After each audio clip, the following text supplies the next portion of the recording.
Entonces, Juan capítulo 15, verso número 26. Vamos a continuar con esta serie. Solo hay un Dios. Este es el tema número 13, hermanos. Tema número 13. Continuamos con nuestro estudio en 3 personas y estamos estudiando ahora el Espíritu Santo. Esta es la segunda parte de esta parte del Espíritu Santo. Entonces vamos a leer Juan 15, 26. Dice ahí: pero cuando venga el Consolador, a quien yo os enviaré del Padre, el Espíritu de verdad, el cual procede del Padre, Él dará testimonio acerca de mí. Y vosotros daréis testimonio también, porque habéis estado conmigo desde el principio. Bien, hermanos, hablar del Espíritu Santo, casi nos transportamos de inmediato en nuestra mente a las maratónicas, a las noches de milagros, ¿verdad? A cosas que ellos atribuyen como el mover del Espíritu. Hoy se les llama eso, mover del Espíritu. Es que está pasando esto porque se está moviendo el Espíritu entre nosotros. Pero hermanos, decenas de cristianos protestantes tratan al Espíritu Santo hoy, por un lado, como un miembro olvidado de la Trinidad, pero otros han hecho del Espíritu un circo.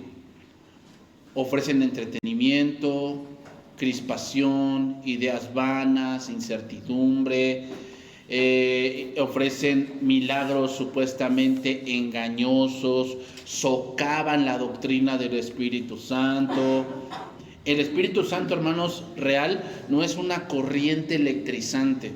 No es que, pues estoy sintiendo mucho calor, no. O sea, hermanos, podemos sentir muchas cosas, pero muchas de esas cosas ya son propiciadas. O sea, ya te están metiendo en algo psicológico y de repente empiezan a llorar la gente, empieza a tener como que calor, como electricidad, como que mucho frío, como que pesadez. Hermano, eso hasta en clínicas psicólogas se puede sentir, O sea, los que han estado en eso, yo recuerdo que yo estuve en una de niño, estaba yo en la primaria, llevaron ahí un psicólogo y empezaron a hablar de que cerraras los ojos, que imaginaras que llegabas a tu casa y que veías a tu mamá y que donde siempre la veías y estaba muerta, y entonces tú sentías pesadez y autocompasión y que le habías gritado y no te habías arrepentido. Bueno, o sea, esas cosas son puramente humanas. Entonces, sentir eso, sentir cosas, hermanos, en algún lugar, no dice nada. El Espíritu Santo real no es una corriente electrizante de energía estática, un charlatán que nubla la mente con expresión irracional, o un genio cósmico que indiscriminadamente concede deseos egoístas de salud y riquezas. Eso no es el Espíritu Santo, hermanos. El verdadero Espíritu de Dios no causa que su pueblo ladre como perro o ría como hiena. No, hermanos, eso no es el Espíritu Santo. Él no nos lanza de espaldas al suelo en un estado de estupor inconsciente y casi sacan espuma por la boca. No es que el Espíritu Santo lo está moviendo, le está sacando todo, no. Él, hermanos, no incita a adorar de una manera caótica o incontrolable. Y ciertamente, hermanos, no realiza su obra del reino mediante profetas impostores. No, hermanos. Falsos sanadores, televangelistas fraudulentos, no, hermanos. Entonces, es una triste ironía, hermanos, que aquellos que pretenden estar más enfocados en el Espíritu Santo son en realidad los que cometen la mayor parte de los abusos, ya que lo entristecen, lo insultan, transgiversan, falsifican y hasta deshonran. ¿Cómo lo hacen? Bueno, atribuyen al Espíritu lo que no dijo. El Espíritu me está diciendo, y empiezan a decir una sarta de barbaridades, ¿no? Los hechos que no hizo, los fenómenos que no produjo, las experiencias que no tienen nada que ver con el Espíritu Santo. Ya, vamos a leer un pasaje, Mateo 12, 22.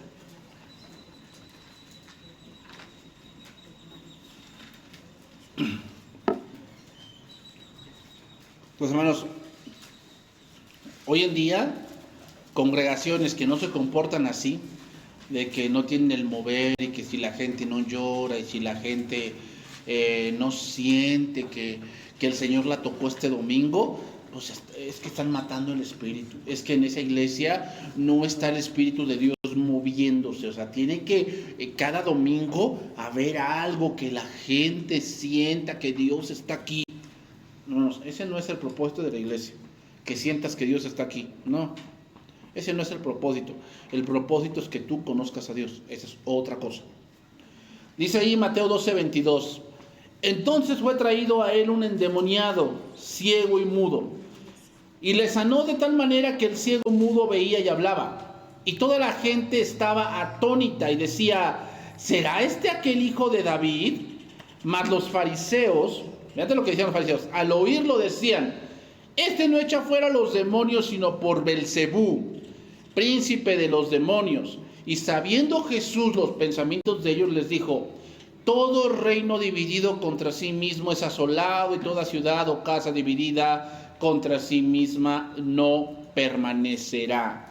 Vean estos hombres, hermanos, tanto hablan del mover del Espíritu, de todo lo que hacen Dios, que Dios se los mandó a hacer, pero radica todo en la idolatría, en el egocentrismo.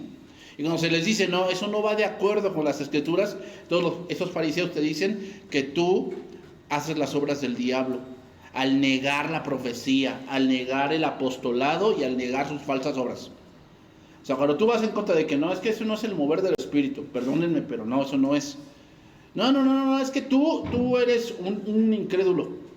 Tú eres un incrédulo. Tú eres alguien que no cree. O sea, dice la palabra que las obras que Jesús hizo, nosotros las haríamos también. Sí dice.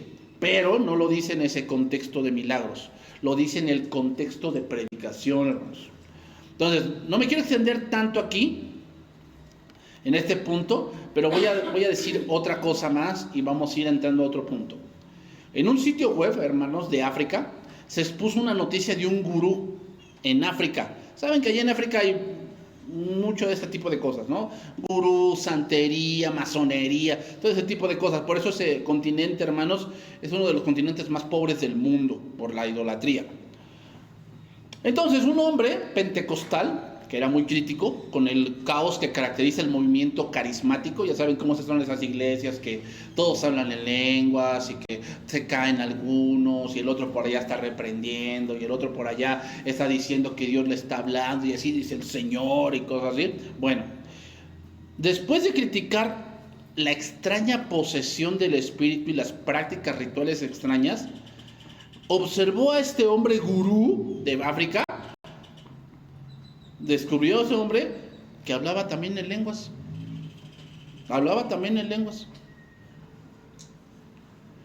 Y decía Shabadaba y Belika, un síndrome de un psicólogo lo llama la fijación del nacido de nuevo. Porque los pentecostales dicen que si tú naces de nuevo, tú tienes que hablar en lenguas. Pero hermanos, hablar en lenguas no es un símbolo de nada, porque hasta los gurús y los brujos hablan en lenguas. Un don, hermanos, no es evidencia de que eres cristiano. Un don no es evidencia de que eres cristiano, porque un don se puede copiar, se puede manipular. Los brujos también hablan en lenguas. Los brujos también supuestamente hacen milagros. Los brujos también te pueden decir el futuro, supuestamente. Hermanos, los dones espirituales o un don no es evidencia de que estés nacido de nuevo.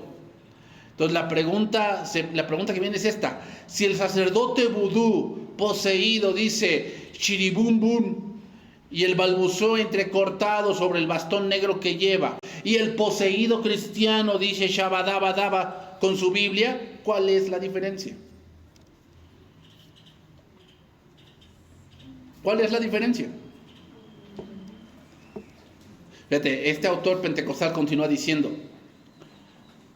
que ver un poco de oración poseída, algunos, especialmente las mujeres, comienzan a brincar en una pierna, como saltamontes, otros ruedan por el suelo, ¿no? Volcando bancos y sillas y hacen un desorden.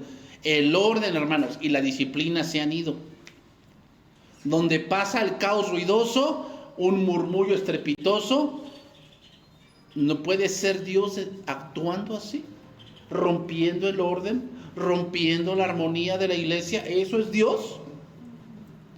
Bueno, antes lo vuelvo a decir, hermanos. Muchas de estas cosas se han mezclado con la doctrina cristiana, porque parecen sobrenaturales, pero cuando vamos a las Escrituras nos damos cuenta que es una falsificación. Hermanos, el Espíritu Santo no se va a mover así, ni en Pentecostés se movió así. Entonces, lo que hoy se ve en las congregaciones con mucho desorden, sí, hermanos, hay mucha gente en esos lugares, sí, pero lo que importa no es el número, lo que importa es que la gente sea discípulo, y eso es otra cosa. Entonces, voy a mencionar, vamos a entrar ahora a otro punto, la deidad del Espíritu Santo. Vamos a iniciar por eso, después vamos a ver la personalidad del Espíritu Santo. Entonces, voy a repetir algo que decíamos la semana pasada. La tercera persona de la Trinidad, le decimos persona no por elementos físicos, como carne, cuerpo, sangre, huesos. No le decimos por eso, sino más bien le decimos persona por tres características. Número 1, intelecto. El Espíritu Santo piensa, decide. Voluntad, número 2, y emociones. El Espíritu Santo tiene emociones y vamos a ver esa parte. Hay palabras, como dice, no apaguéis al Espíritu, no entristezcáis al Espíritu Santo. Y vamos a ver a qué se refiere con no apagar, Y no apagar no significa que no hables en lenguas o que... No, es que debe haber aquí orden. No, es que están apagando al Espíritu. No, hermano. No, es que hay un profeta allá que quiere hablar, quiere decir. O sea, no se puede callar, como que tiene ganas de decirlo. Pues se puede callar. Hermanos, si aquí sale un profeta y no, que quiero hablar y está expuesta la palabra, él debe callarse. ¿Por qué? Porque nada hay más importante que la palabra autoritativa. Nada hay más importante.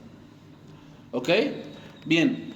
¿Por qué es importante la deidad del Espíritu Santo? Bueno, porque el Espíritu Santo no se menciona a sí mismo diciendo, yo soy Dios, como Jesús. No. Se podría decir que la divinidad del Padre simplemente se asume. Y la del Hijo se afirma y se argumenta, mientras que la del Espíritu Santo se debe inferir, ¿qué? En varias partes de las Escrituras. Vamos a ver la primera, que es la más evidente, Hechos 5. En Hechos 5 vemos ahí a Ananías y Zafira, ¿verdad? Que vendieron una heredad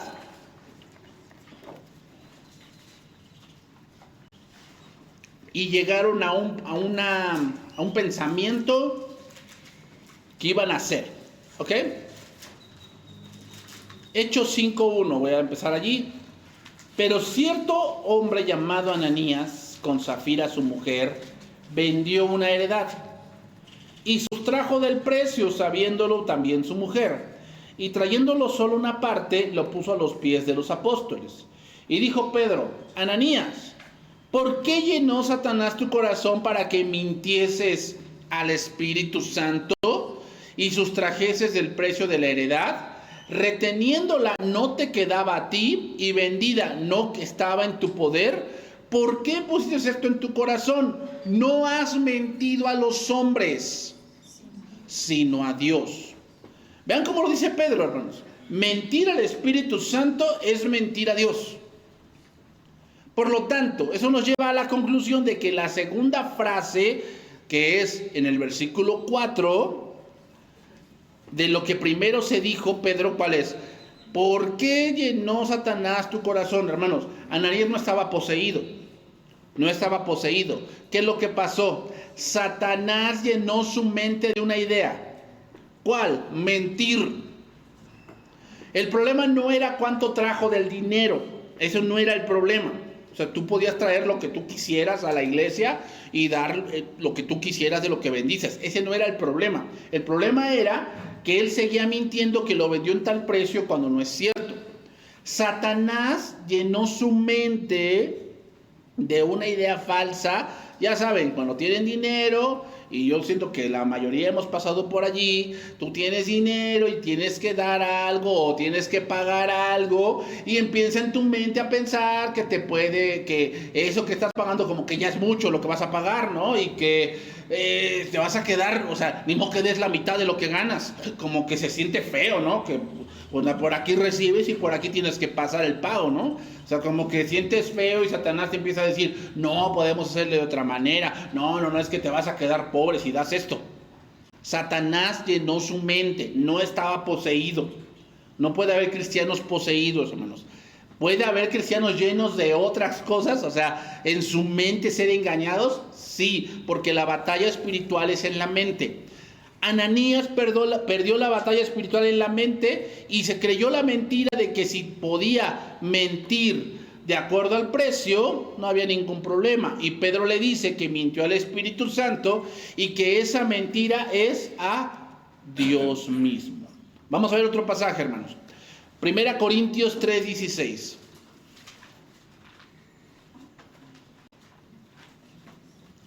Entonces, estamos infiriendo que el Espíritu Santo es Dios. O sea, no hay una afirmación así como Jesús dijo, yo soy el pan de vida, yo soy el camino, yo soy la verdad.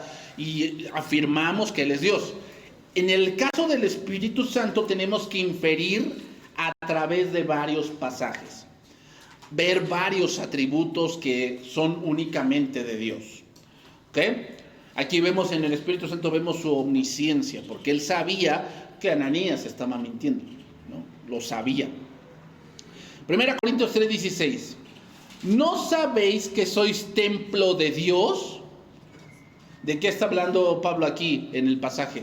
Está hablando de la división que hay en la iglesia, o que había en la iglesia. Algunos eran de Pablo, otros eran de Apolos, otros eran de Pedro, otros eran de Cristo. Entonces, les está diciendo, la iglesia no es de ningún hombre, la iglesia es de Dios. ¿Y cómo la dirige Dios? A través de su Espíritu. ¿Cómo es esto? El Espíritu Santo mora en nosotros.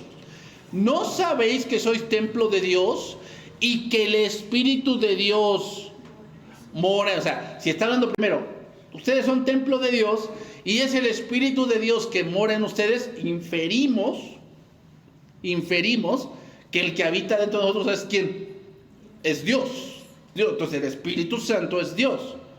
Si alguno destruyera el templo de Dios, Dios le destruirá a él. Porque el templo de Dios, el cual sois vosotros, ¿qué? ¿A qué se refiere ese templo 17? Está hablando de qué. Recuerden que Pablo en Corintios y en Romanos y en Efesios utiliza varias similitudes. Con un edificio, con un tabernáculo, con una familia. Utiliza varias similitudes de lo que es la iglesia. La iglesia es un edificio, es como un templo que está siendo edificado. Y cualquiera que destruya el templo, o sea, ataque la iglesia, trate de dividirla, trate de hacer cosas que no, ¿qué va a hacer Dios con él? O sea, cuando tú atacas a la iglesia y tratas de dividirla y tratas de hacer cosas dentro de la iglesia, no lo estás haciendo a los hombres. Así tú digas, no, es que tal es un falso y por eso lo hacemos así. Eso no importa. Tú no atacas a los hombres, tú atacas a Dios. Y Dios va a responder por lo que Él salvó. Hermanos, no es poca cosa dividir una iglesia, ¿eh? O sea, deberías tener temor por lo que va a venir después. ¿Por qué? Porque no atacas a un hombre, atacas a Dios. Vamos a ver más adelante la misma idea. 1 Corintios 6:18.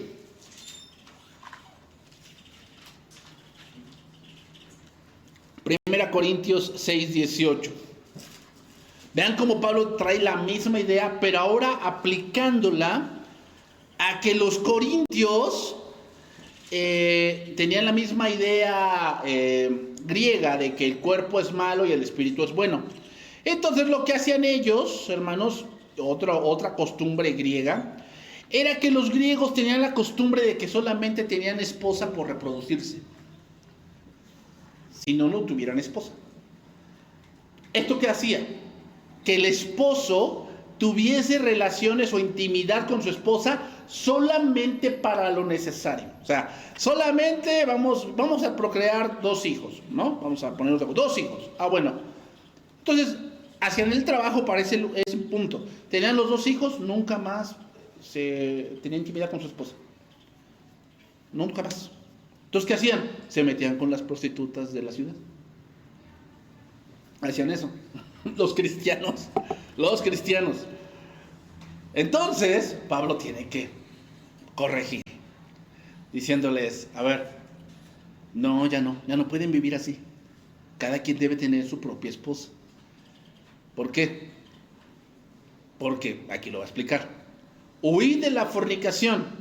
Cualquier otro pecado que el hombre cometa está fuera del cuerpo, mas el que fornica contra su propio cuerpo peca. El problema de la fornicación, hermanos, es que hiere los sentidos. O sea, cualquier otro pecado, robo, hurto, todo este tipo de cosas, es externo. Hiere en tu conciencia, pero la fornicación hiere el corazón. La fornicación hiere tu personalidad. Y vean lo que dice el versículo 19. ¿O ignoráis que vuestro cuerpo es templo del Espíritu Santo, el cual está en vosotros, el cual tenéis de Dios, que no sois vuestros? Porque habéis sido comprados por precio. Glorificad pues a Dios en vuestro cuerpo y en vuestro espíritu, los cuales son de Dios. Está claro, hermanos, que cuando se habla que el Espíritu Santo mora en nosotros, es evidente e inferimos que el Espíritu Santo es Dios mismo, ¿verdad? Que habita en los corazones y que está haciendo una obra que después vamos a explicar en la parte de lo que es la operación del Espíritu Santo. 1 Corintios 2:6.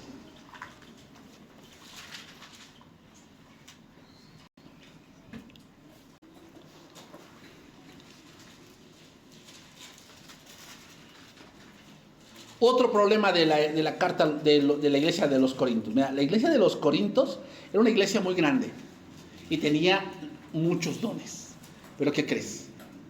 Era bien inmaduro. Hermano, entonces ahí nos inferimos otra cosa. El hecho de que una congregación tenga varios dones no significa que es una iglesia madura. Y aquí lo vemos. Pablo ahora les reclama a los corintios que son niños, que hay cosas de la doctrina que ya deberían haber entendido y que no lo están entendiendo. Hermanos, ese es el problema. Muchos, al darle mucho juego al don, descuidan la doctrina. Entonces, ¿qué va a pasar? Cuando hay más dones y doctrina, se vuelve un circo. Todo se vuelve un circo. Todo se mueve por sentidos, todo se mueve por mover, es que yo estoy sintiendo, es que me parece. Entonces, no ha crecido, no hay madurez. El maduro lo que va a hacer es que sí, o sea, está pasando esto de los dones, pero hay que hacer lo que la Escritura ya dice. 2 Corintios 2:6, vean lo que dice. Sin embargo, hablamos sabiduría entre los que han alcanzado madurez. Y sabiduría no de este siglo, ni de los príncipes de este siglo que perecen, mas hablamos sabiduría de Dios en misterio, la sabiduría oculta, la cual Dios predestinó antes de los siglos para nuestra gloria. ¿Cuál es esa sabiduría? Los misterios del Evangelio. Hermanos, el Evangelio no solamente es Cristo murió por tus pecados. No es solamente eso el Evangelio. El Evangelio es mucho más que eso. Es todo lo que tenemos en Cristo. Es cómo fue el plan de salvación. Es nuestra vida plena en Cristo. Nuestras necesidades satisfechas en Cristo. Todo eso es el Evangelio. ¿Ok? Entonces, ¿qué pasaba con los corintios? No entendían muchas cosas del Evangelio. No entendían muchas cosas del Antiguo Testamento. Porque, hermanos, el Antiguo Testamento es un misterio que fue revelado en Cristo. Entonces, seguimos ahí, versículo 7. Mas hablamos sabiduría de Dios en misterio. La sabiduría oculta, la cual Dios predestinó antes de los siglos para nuestra gloria. la que ninguno de los príncipes de este siglo conoció, porque si la hubiesen conocido, nunca habrían crucificado al Señor de gloria. ¿Quién sería aquí los príncipes del siglo? Los fariseos, los estudiosos de la ley, no conocieron el misterio de Cristo. ¿Se acuerdan en Cristo en el camino de Emaús? Nosotros pensábamos que Él era el Mesías, el que había de liberar a Israel, y hoy hace 3 días que murió. Unas mujeres dijeron que resucitó, y que les dijo: oh, insensatos y tardos de corazón para entender todo lo que los profetas han dicho. ¿Se dan cuenta? Todo lo que los profetas han dicho de Cristo es un misterio que debemos estudiar y entender. El tabernáculo es un misterio de Cristo. Debemos estudiar para entender ¿qué? A Cristo. Entonces, aquellos que desechan el Antiguo Testamento y ya no lo quieren estudiar, no van a madurar. Debemos estudiar el Antiguo Testamento a la luz de la revelación de Cristo. Eso es sabiduría de lo alto, hermanos.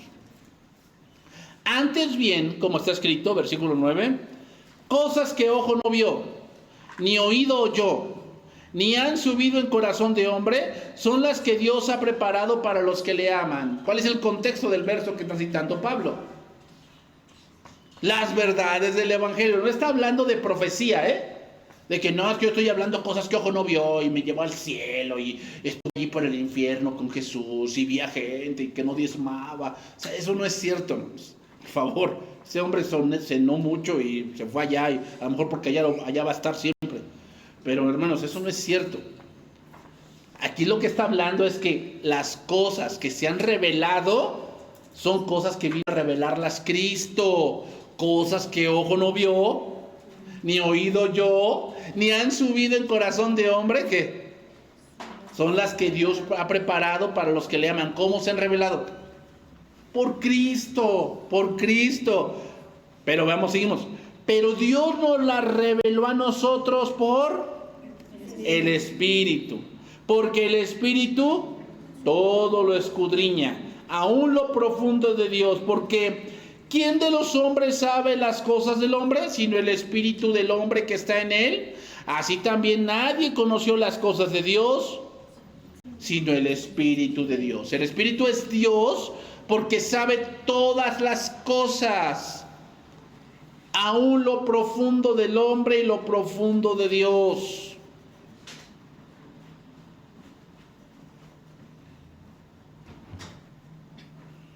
Entonces, toda la teología que tenemos, hermanos, es porque el Espíritu Santo la ha iluminado a los otros. Todo lo que tú puedes entender de la Biblia es porque el Espíritu Santo te ha iluminado la mente. Y sabes aquello que Dios ha querido revelar y que salió ¿de dónde? De lo más profundo de Dios. Lucas 1:34.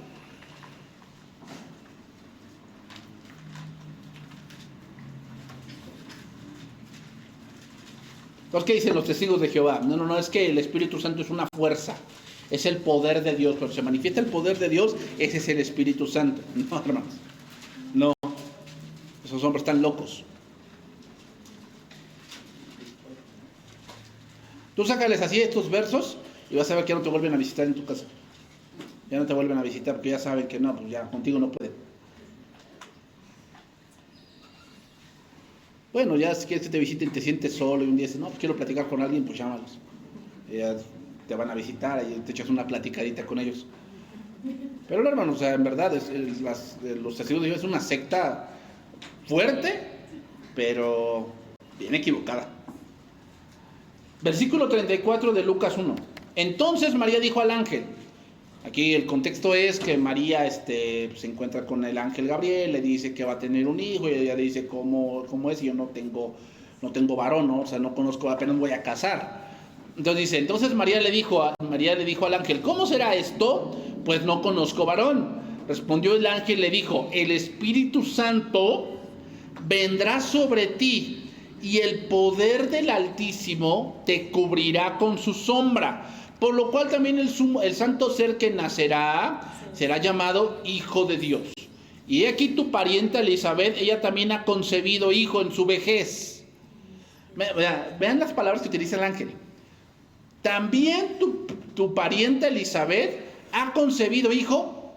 O sea, ¿quién hizo esa obra de que concibió en su vejez? El Espíritu Santo. Porque ese es el contexto, de eso venimos hablando. El Espíritu Santo hizo que Elizabeth concibiese en su vejez. Y ese es el 6º mes para ella, la que llamaban estéril, porque nada hay. O sea, si lo hizo el Espíritu Santo, ¿qué inferimos? Que es Dios, porque dice, porque nada hay imposible para Dios. O sea, si está diciendo eso el ángel, le estamos infiriendo que quien hizo esa obra es el Espíritu Santo, y quien va a hacer la obra en María es el Espíritu Santo. Vean, dos extremos.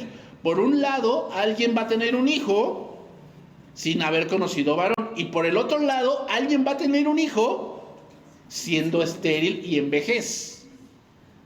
¿Se dan cuenta de las dos partes que son imposibles para el hombre, pero para Dios todo es posible, ¿verdad? Romanos 15:15. Romanos 15:15. Estamos citando varios versos, hermanos, para que veamos que debemos inferir que el Espíritu Santo es Dios. Estamos infiriendo que el Espíritu Santo es Dios. Romanos 15:15. Mas os he escrito, hermanos, en parte con atrevimiento, como para haceros recordar, por la gracia que de Dios me es dada, para ser ministro de Jesucristo a los gentiles, ministrando el Evangelio de Dios, para que los gentiles le sean ofrenda agradable, santificada por el Espíritu Santo.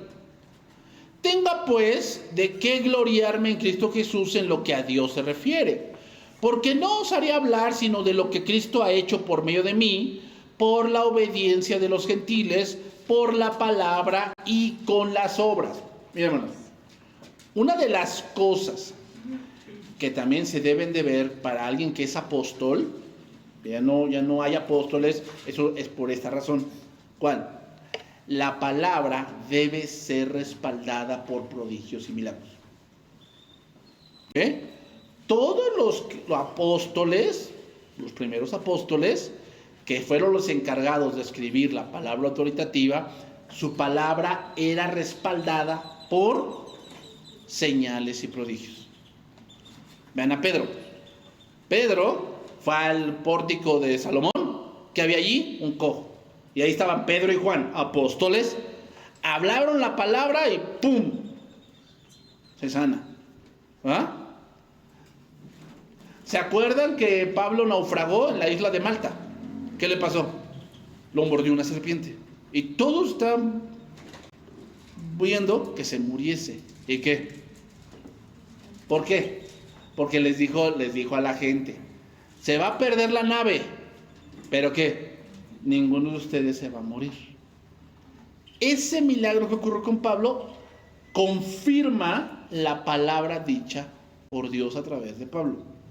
Por eso ya no hay apóstoles ahora. ¿Por qué? Porque ellos hablarán, pero no hacen prodigios y milagros. ¿Por qué? Porque la palabra autoritativa ya fue sellada. Ya no hay más palabra autoritativa. Ya no hay más que enseñarnos. Ya se puso el fundamento. Vean lo que dice. Con potencia de señales, versículo 19, y prodigios en el poder del Espíritu de Dios. De manera que desde Jerusalén y por los alrededores hasta Ilírico, todo lo ha llenado del Evangelio. ¿De qué está hablando Pablo en todo lo que hemos leído? De que ha predicado a los gentiles. De que ha llenado esos lugares del Evangelio de Cristo. Ok. ¿Cómo le creemos a Pablo de que su Evangelio es verdadero? Porque también existe el Corán, existe el Popo, existe, ¿cómo se llama? Las visiones de los adventistas, de esta mujer. ¿Qué hacemos con John Smith? ¿Qué hacemos con el libro del Mormón? ¿Qué hacemos con que se le apareció el ángel Moroni? Todo ese tipo de cosas. ¿Cómo podemos comprobar que dicen, es que la Biblia es un libro más? ¿Cuál es la diferencia entre la Biblia y el Corán? Que las cosas de las Escrituras fueron respaldadas por prodigios y milagros. Ven, dense cuenta. ¿Quién escribió los primeros 5 libros? Moisés. Y cuando fue con Faraón, ¿qué llevó? Prodigios y milagros. Dice el Dios de Israel que dejes ir a su pueblo. Y Faraón le dice, ¿y quién es ese Dios? ¿Quién es ese Dios para que me mande? O sea, yo no lo conozco. ¿Quién es? ¿Ah? ¿Quieres saber quién es? Ahí tengo una señal. ¡Pum! La vara se convierte en serpiente. ¿Por qué pasó eso? Era un punto de que Dios efectivamente viene conmigo. Ay, ¿cómo lo compruebas? Ahí está una señal. Dios viene conmigo. Entonces, cuando Pablo predicaba, le decían, otro hablador. Otro merolico, ¿no? Está hablando cosas que no. No. ¿Qué pasaba con Pedro? ¿Se acuerdan de Pedro? Dice que donde pasaba su sombra, cenaban, llevaban sus ¿cómo se llama? Trapos, ¿no? Trapos de que tocaban a Pedro y los ponían sobre los enfermos y sanaban. ¿Por qué narra eso el libro de los Hechos? ¿Para que lo hagamos? No, hermanos. Tenemos que entender que el libro de los Hechos es un libro histórico de cómo se expande el Evangelio, pero a la vez cómo se está escribiendo la Biblia. Y la Biblia tiene que ser respaldada por prodigios y señales. Así tiene que ser. ¿Por qué ya no hay eso? Porque ya se escribió todo. Ya no hay nada más que respaldar. Dios no va a hacer un milagro por respaldar tu sueño guajiro. No va a hacer eso.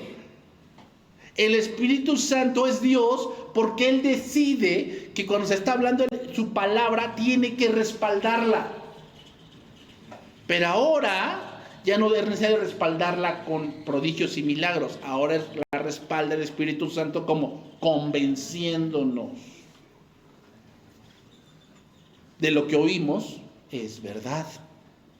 De esta manera, versículo 20, me esforcé en predicar el Evangelio, no donde Cristo ya hubiese sido nombrado. Vean cómo Pablo no se enfoca en los milagros.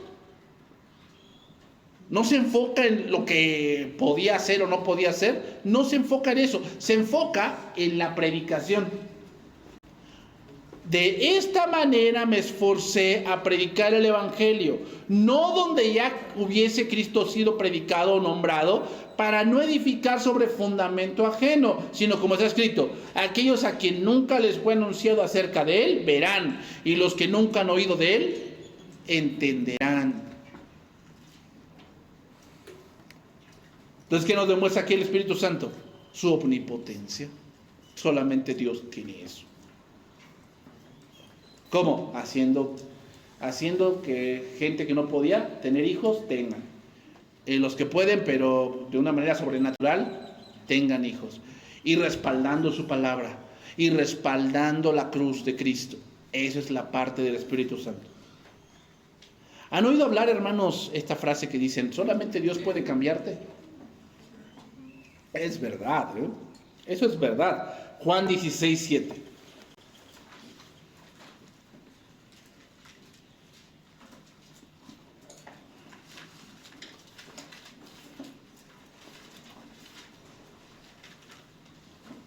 Entonces, hermanos, otra vez se los digo. Yo entiendo que a veces hay versículos claves dentro de la Biblia que hacen que te convenzas de que eres pecador. Hay versículos claves. Pero si vemos la historia de la iglesia y de los padres de la iglesia y de los reformadores de la iglesia, no todos se convirtieron con el mismo verso. No todos se convirtieron con Juan 3:16. Algunos, por sí, Martín Lutero se convirtió con la epístola a los Gálatas. ¿Y la epístola a los Gálatas de qué habla? Pues de la ley y de los judaizantes. O sea, ¿cómo una epístola así va a convencer a alguien de que tiene que ser salvo? Es que, hermanos, toda la Escritura es inspirada por Dios. ¿Ok? Y el Espíritu Santo toma la Escritura y te convence. Te convence. O sea, por decir, a mí, en lo personal, a mí me el libro que me impactó más para mi conversión fue el libro de Apocalipsis. Entonces, ¿un libro profético te va a convencer? Sí, pero no va a ser igual con todos. No va a ser igual con todos. A lo mejor a ti te convenció el libro de Génesis.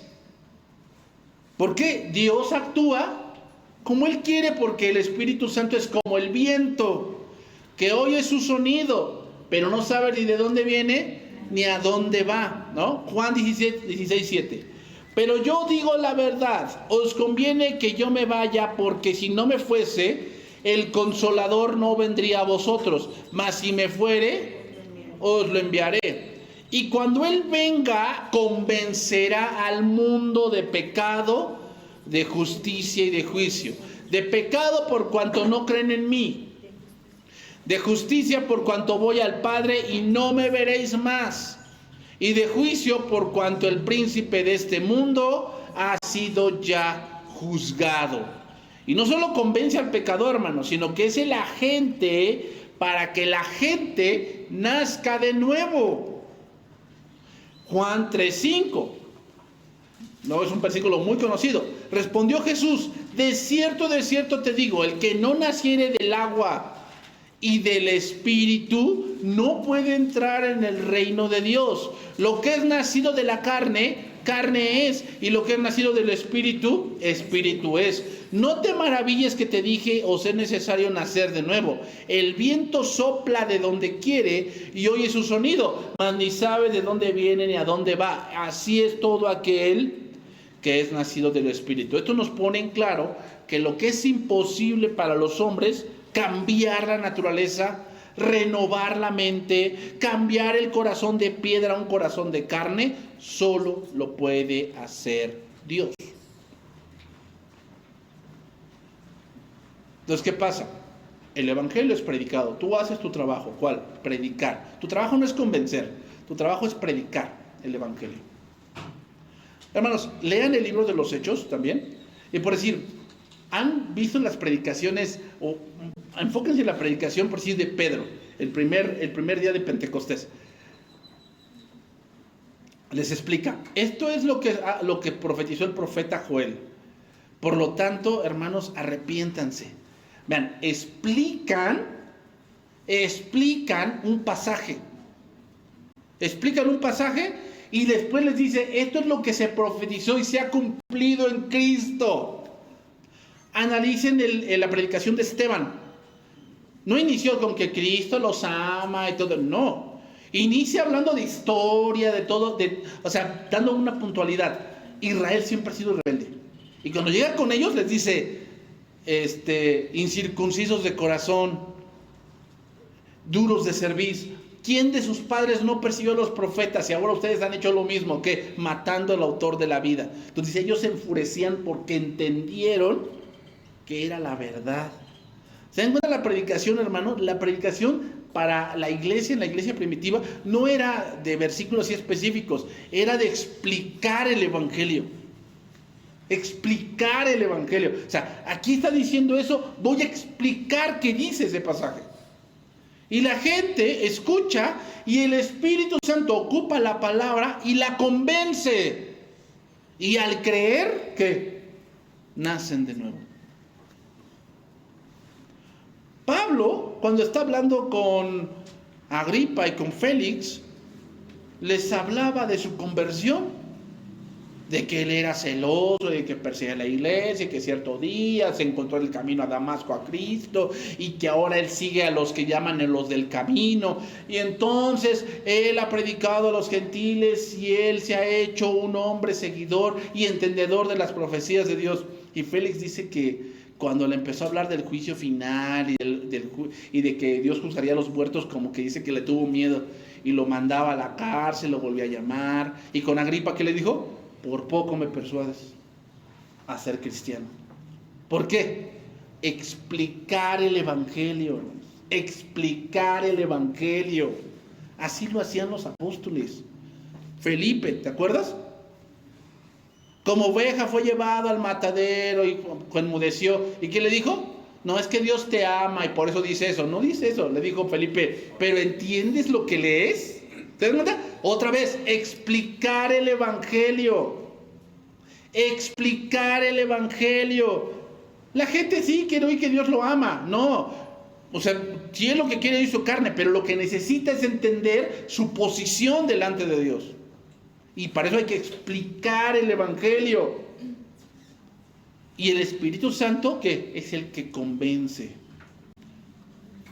Es el que convence. Otro atributo más del Espíritu Santo, su eternidad, hermanos. Hebreos 9:13. Y vámonos yendo por la parte final, porque ya nada más tengo 5 minutos.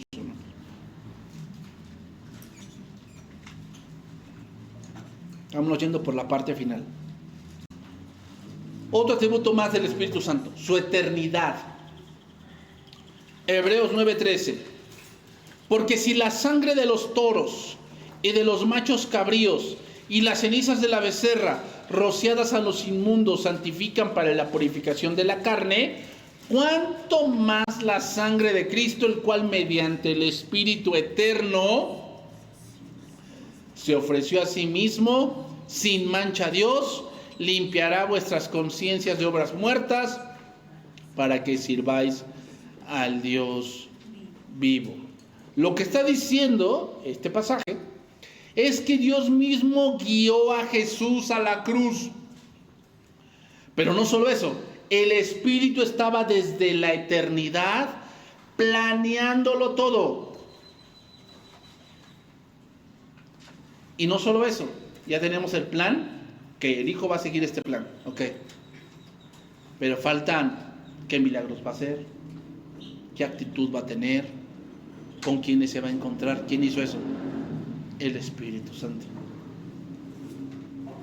Bueno, ese es el ejemplo. Entonces, el Espíritu Santo que guió a Cristo, ahora en ese sacrificio, tomando lo de la becerra y de la sangre de los toros, limpia no solamente, hermanos, los corazones, limpia tu conciencia. ¿Cómo es esto? Miren, hermanos, cuando nosotros pecamos, algo del ser humano es que quiere remediarlo a través de otra obra. Yo esta semana le robé a mi patrón, ¿no? X cantidad. Entonces el Espíritu Santo me redarguye. Que pues, fue malo lo que hice, que los ladrones no heredarán el reino de Dios. Ok. ¿Qué voy a hacer? Entonces como que ya el hombre se pone en una predisposición, ¿no? Y todo lo que le digan lo va a hacer porque se siente culpable. Pero la culpa no se va. La culpa no se va. Hermanos, no puedes vivir así. Sí, hay pecados que no se pueden remediar.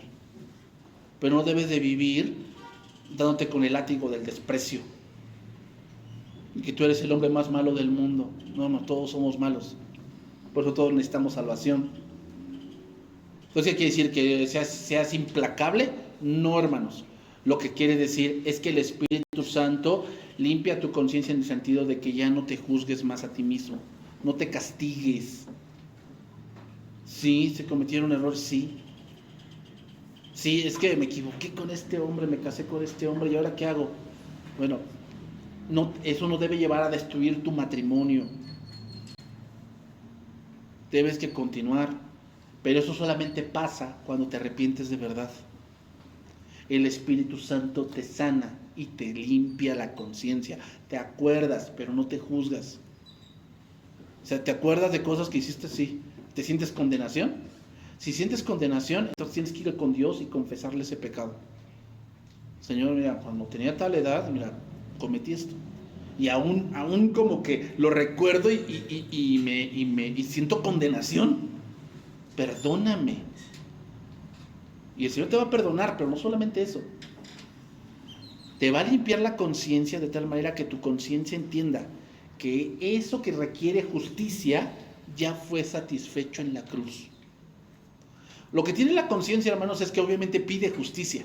¿Han visto esas series o películas donde es una persona que, no sé, que mató a alguien y está tan chocada con su conciencia que ella piensa que se va a callar su conciencia entregándose? Bueno, ok, vas a pagar tu delito, Pero ¿sabes qué? La conciencia te va a seguir diciendo que eres el hombre o la mujer más fea del mundo.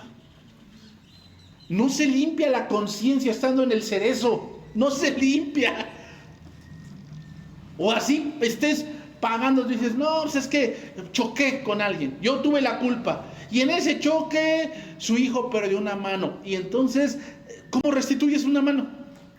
No, pues que me corten la mía. Aunque te la corten, tu conciencia te va a seguir acusando. La única manera de callar la conciencia, de decir, eso ya fue pagado, es en la cruz de Cristo. El Espíritu Santo hace eso. Porque si te sigues condenando, no estoy diciendo que no te acuerdes y que ay no me importa, no.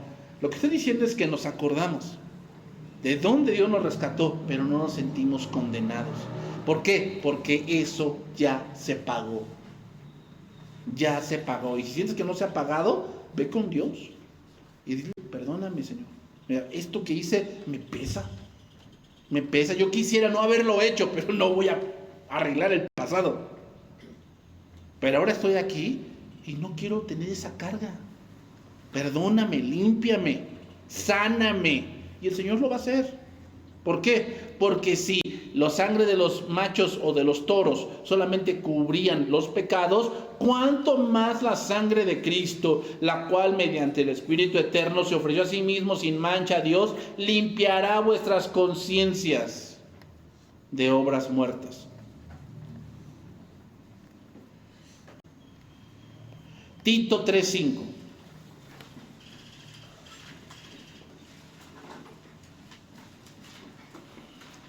Esa es otra cosa que hace el Espíritu Santo. Tito 3:5.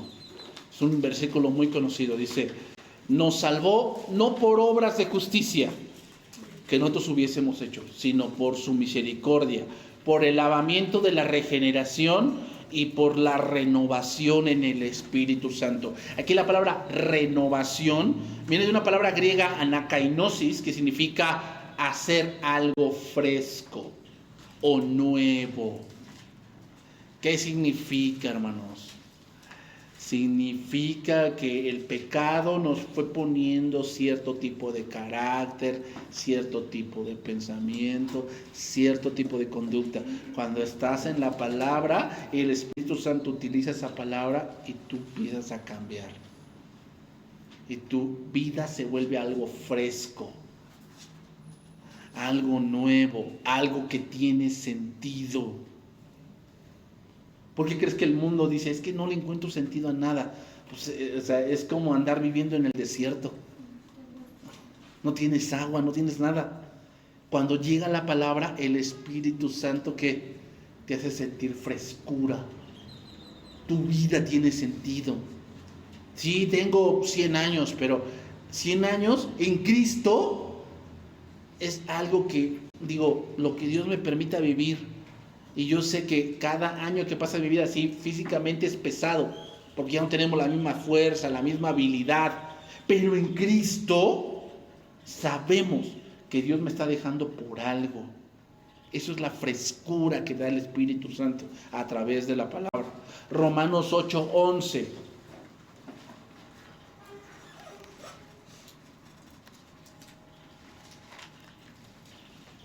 Y voy terminando, hermanos. El Espíritu Santo levantó a Cristo de los muertos y también nos levantará a nosotros. O sea, Dios nos resucitará a través del Espíritu Santo.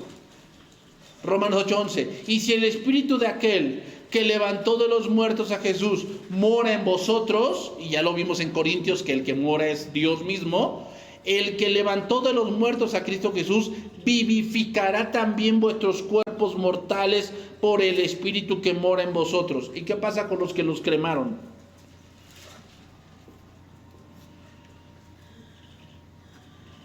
¿Sí van a resucitar o no? Entonces, hermanos, ¿qué pasó con que? No, si lo cremas no resucita. Entonces, ¿no es Dios? ¿Se dan cuenta, no es ese razonamiento tan ilógico? Porque no, los cremaron, ya no resucitan. ¿Y qué vamos a hacer con los cristianos que se los comieron los leones? Y no salieron en polvito, salieron en mojón.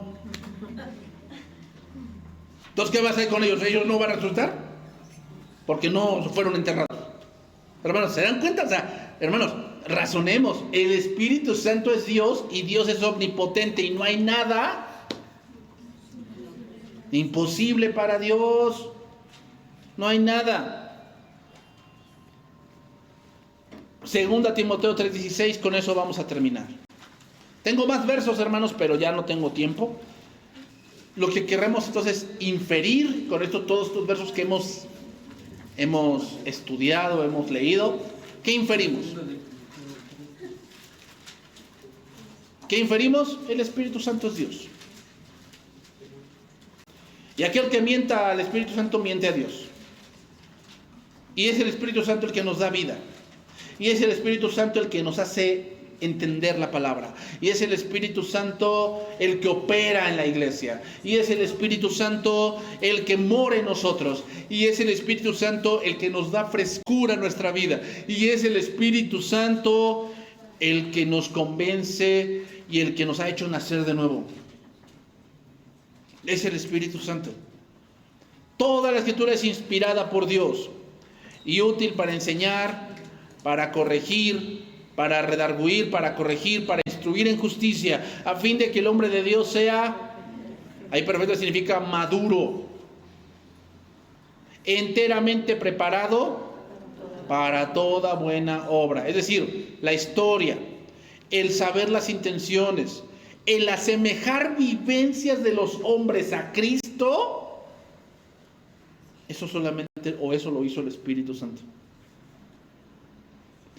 Esas vivencias de David, donde ahora vemos que muchas cosas se parecen a Cristo, o sea, ¿tú piensas que fueron casualidades? No, el Espíritu Santo fue llevando la historia y nos pone cosas dentro de la narrativa de las Escrituras para que veamos a Cristo. No solo eso, hermanos, enseñó el Evangelio a sus apóstoles para que ahora tengamos la palabra autoritativa, la cual es sin error y que puede hacer sabio a todo aquel que es entrenado en las Escrituras. Hermanos, las Escrituras son lo que hace que el hombre sea perfecto o sea maduro espiritualmente. ¿Por qué? Porque no solamente es memorizar letra, es que esa letra el Espíritu Santo la hace viva en tu vida y algo pasa, que es algo que el Espíritu Santo solamente puede hacer. Por eso, hermano, no es que te esfuerces por cambiar, no, esfuérzate por conocer a Dios. El ejemplo claro es Moisés. Moisés subía al monte. ¿En qué se esforzó? En subir al monte. ¿Se esforzó porque su rostro brillara? No, eso pasa por estar en la presencia de Dios. Lo mismo, tú esfuérzate por estudiar, esfuérzate por conocer a Dios, tu rostro va a brillar. ¿Por qué?